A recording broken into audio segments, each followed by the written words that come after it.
Welcome to ട്രൈഡൂട്ട്. നമുക്ക് ഇന്നത്തെ ബിറ്റ്കോയിന്റെ price movement analysis ഒന്ന് നോക്കാം.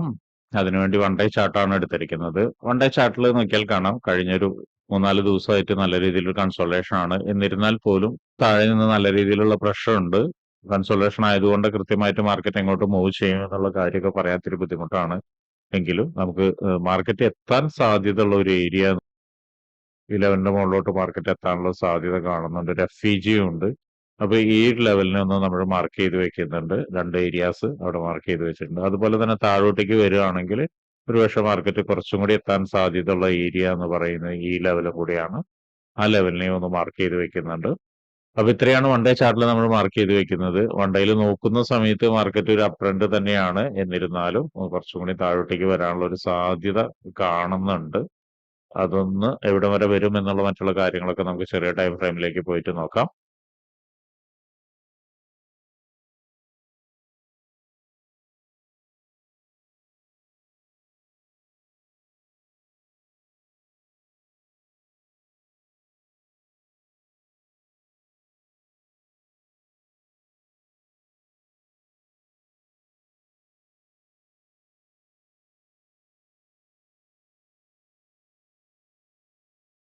വൺ അവർ ചാർട്ടിലോട്ട് വരുന്ന സമയത്ത് പ്രധാനപ്പെട്ട കുറച്ച് ഏരിയാസ് മാർക്ക് ചെയ്യുന്നുണ്ട്. ആദ്യമായിട്ട് മാർക്ക് ചെയ്യുന്നത് സപ്പോർട്ടാണ്. സപ്പോർട്ടിന്റെ പ്രൈസ് റേഞ്ച് ഒന്ന് നോക്കാം. 100,454 ആൻഡ് 101, 800, 103, 300, 104, 580. അതുപോലെ ഇനി റെസിസ്റ്റൻസ് 107, 845, 106, 654 and 110, 912, 109, 765. ഇത്രയാണ് 1 അവറിന്റെ പ്രധാനപ്പെട്ട ഏരിയാസ്, അല്ലെങ്കിൽ 1 അവറിൽ കുറച്ച് ഏരിയാസ് മാർക്ക് ചെയ്ത് വെച്ചിരിക്കുന്നത്. ഇനി നമുക്ക് 50 മിനിറ്റ്സിലോട്ട് പോയിട്ട് എൻട്രി സാധ്യതകൾ എന്തെങ്കിലും ഉണ്ടോ എന്ന് നോക്കാം. 50 മിനിറ്റ്സിൽ നോക്കുന്ന സമയത്ത് മാർക്കറ്റ് നല്ലൊരു സപ്പോർട്ട് എടുത്തിട്ടുണ്ട്. നോക്കിയാൽ കാണാം മൾട്ടിപ്പിൾ ടൈം ഇവിടെ വന്ന് സപ്പോർട്ട് എടുത്ത് ഇത് നല്ലൊരു മൊമെന്റിനുള്ള എല്ലാവിധ തയ്യാറെടുപ്പ് നടന്നിട്ടുണ്ട്. മാത്രമല്ല സപ്പോർട്ട് എടുത്ത ഒരു ഏരിയ അത്യാവശ്യം മോശമില്ലാത്ത ഒരു ഏരിയയും കൂടിയാണ്. അവിടെ ജസ്റ്റ് ഒന്ന് മാർക്ക് ചെയ്തിടുന്നുണ്ട്. ഈ ഒരു ഏരിയന്റെ കളറും ചേഞ്ച് ചെയ്തിടുന്നുണ്ട്. ഇനി അടുത്ത മാർക്കറ്റ് അപ്രോച്ച് ചെയ്യുന്ന ഒരു ലെവൽ എന്ന് പറയുന്നത് ഈ ഒരു ലെവലാണ്. ഇപ്പോൾ നല്ലൊരു ഓപ്പർച്യൂണിറ്റി ആണ് ഇപ്പൊ നടന്നുകൊണ്ടിരിക്കുന്നത്, അല്ലെങ്കിൽ ഇപ്പോൾ കിട്ടിക്കൊണ്ടിരിക്കുന്നത്. നല്ലൊരു മൊമെന്റ് ആണ് ഇവിടുന്ന് കിട്ടിയിരിക്കുന്നത്. ഇവിടെ വന്നൊരു എൻട്രി എടുക്കുകയാണെങ്കിൽ ഈ ലെവൽ വരെ മാർക്കറ്റ് എത്താനുള്ള സാധ്യത വളരെ കൂടുതലാണ്. ശ്രദ്ധിക്കേണ്ട കാര്യം, ഈ ലെവൽ ഒരു ഹയർ ടൈം ഫ്രെയിമിന്റെ ഒരു FEG കൂടിയാണ്. ഇവിടെ നിന്ന് ഇവിടം വരെ എല്ലാം ഹയർ ടൈം ഫ്രെയിമിന്റെ FEG ആണ്. അപ്പൊ ആ ലെവലിലേക്ക് എത്തിക്കഴിഞ്ഞാൽ മാർക്കറ്റ് ഒരുപക്ഷെ ഇവിടെ നിന്ന് വീണ്ടും ഒരിക്കൽ കൂടി ഒരു റിയാക്ഷൻ താഴോട്ടേക്ക് വരാം. അങ്ങനെ താഴോട്ടേക്ക് വരികയാണെങ്കിൽ വരാൻ സാധ്യതയുള്ള 1-2 ഏരിയാസ് എന്ന് പറയുന്നത്, ആദ്യത്തെ ഏരിയ ഇവിടെയാണ്. ഇതൊരു റെസിസ്റ്റൻസ് ആയിട്ട് ഇപ്പൊ റെസിസ്റ്റൻസ് ആയിട്ട് ആക്ട് ചെയ്യുമെന്ന് പറഞ്ഞിരുന്നു. അത് ബ്രേക്ക് ചെയ്ത് കഴിഞ്ഞാൽ ഒരു സപ്പോർട്ട് ആയിരിക്കും. അപ്പൊ അതിന്റെ കളർ ചേഞ്ച് ചെയ്യുന്നുണ്ട്. പ്രത്യേകം ശ്രദ്ധിക്കേണ്ടത് ഒരു 50 മിനിറ്റ്സിന്റെ സപ്പോർട്ടാണ്. അപ്പൊ ഇവിടെ നിന്ന് ഒരുപക്ഷെ വീണ്ടും ചിലപ്പോൾ മാർക്കറ്റ് താഴോട്ടേക്ക് ഇറങ്ങാം. താഴോട്ടേക്ക് ഇറങ്ങുകയാണെങ്കിൽ വീണ്ടും ഒരിക്കൽ കൂടിയിട്ട് ഈ ലെവലിലേക്ക് തന്നെ എത്താനുള്ള സാധ്യത ഉണ്ട്. അവിടെ നിന്നൊരു കൺഫർമേഷൻ കിട്ടുകയാണെങ്കിൽ ഒരിക്കൽ കൂടി ഈ ലെവലിനെ ബ്രേക്ക് ചെയ്യാം.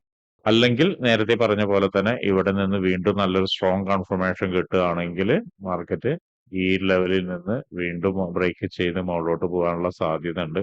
അങ്ങനെ പോകുന്ന സമയത്ത് ശ്രദ്ധിക്കേണ്ട കാര്യങ്ങൾ എന്ന് വെച്ചാൽ, ഇവിടെ 50 മിനിറ്റ്സിന്റെ കുറച്ച് ഇമ്പോർട്ടന്റ് ആയ ഏരിയാസ് ഉണ്ട്. പ്രത്യേകിച്ചും ഇതൊരു നല്ല റെസിസ്റ്റൻസ് ആയിട്ട് ആക്ട് ചെയ്യും 50 മിനിറ്റ്സിന്റെ. അതുപോലെ തന്നെ തൊട്ട് മുകളിലോട്ട് പോവുകയാണെങ്കിലും 50 മിനിറ്റ്സിന്റെ അടുത്തൊരു റെസിസ്റ്റൻസ് ഏരിയ ഉണ്ട്. ഇതെല്ലാം റെസിസ്റ്റൻസ് ആയിട്ട് ആക്ട് ചെയ്യാനുള്ള സാധ്യത ഉണ്ട്. അതിൽ തന്നെ സ്ട്രോങ് ആയിട്ട് ആക്ട് ചെയ്യാനുള്ള സാധ്യതയുള്ള ലെവൽ എന്ന് പറയുന്നത് ഇവിടെയായിരിക്കും. ഇവിടെ നോക്കിയാൽ കാണാം നല്ലൊരു സപ്ലൈ നടന്നൊരു ഏരിയയും കൂടിയാണ്. അപ്പൊ ഇവിടേക്കൊക്കെ എത്തുന്ന സമയത്ത് ഒരു പുൾ ബാക്കുകൾ എപ്പോഴും എക്സ്പെക്ട് ചെയ്യുക എന്ന് പറഞ്ഞാൽ ചെറിയ ടൈം ഫ്രെയിമിലായിരിക്കാം. ചിലപ്പോൾ 50 മിനിറ്റ്സിൽ കിട്ടണമെന്നില്ല.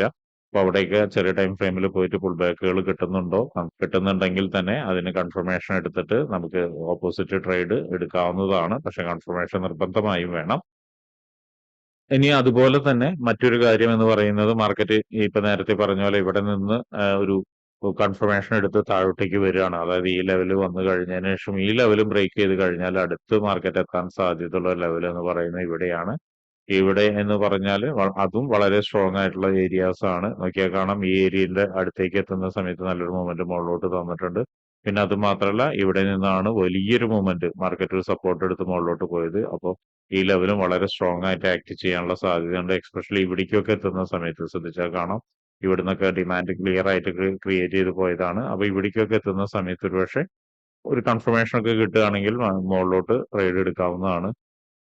അപ്പൊ ഇത്രയാണ് ഇന്നത്തെ പ്രൈസ് മൂവ്മെന്റ് അനാലിസിസ്.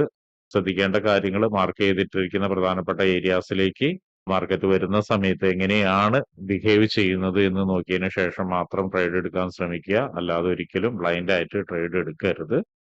അപ്പൊ ഇങ്ങനെയുള്ള കാര്യങ്ങളൊക്കെ നിങ്ങൾക്ക് പഠിക്കാൻ താല്പര്യമുണ്ടെങ്കിൽ ട്രേഡ് റൂട്ടുമായിട്ട് ബന്ധപ്പെടാം. അത് ഫ്രീ ആയിട്ട് ട്രേഡിങ്ങിന്റെ കാര്യങ്ങളൊക്കെ നിങ്ങൾക്ക് പഠിക്കാവുന്നതാണ്. അതിനു വേണ്ടിയിട്ട് ഈ വീഡിയോയുടെ ഡിസ്ക്രിപ്ഷനിൽ ഒരു ഗൂഗിൾ ഫോം കൊടുത്തിട്ടുണ്ട്.